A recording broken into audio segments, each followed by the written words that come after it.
Kejuaraan Basket Bupati Cup 2019 ini dihadiri Wakil Bupati Bogor Iwan Setiawan, Kadispora Kabupaten Bogor Bambang Setiawan, dan Ketua Umum KONI Kabupaten Bogor Junaidi Samsudin. Kejuaraan yang melibatkan 768 atlet basket ini merupakan program kerja dari Seksi Pitok Dispora di bawah Komando Muhammad Saifuddin yang bekerja sama dengan pengurus cabang olahraga Perbasi Kabupaten Bogor.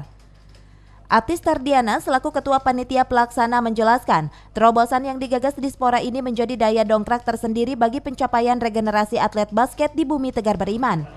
Karena melalui event ini nantinya pengurus Perbasi bisa memonitoring cikal bakal atlet yang akan memperkuat Kabupaten Bogor di berbagai event.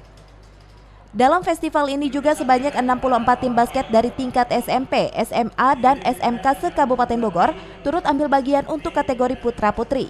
Pelaksanaan Bupati Cup 2019 ini akan berlangsung selama 5 hari dari 10 November hingga 15 November mendatang.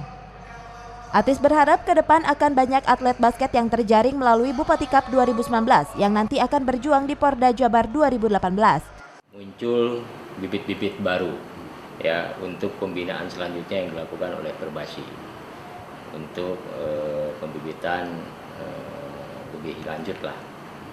Disinilah kita memang perlu sinergitas antara Dispora dengan cabang olahraga di dalam meningkatkan atlet-atlet Dari lokal. Kabupaten Bogor, Cevi Alfi Adrian melaporkan.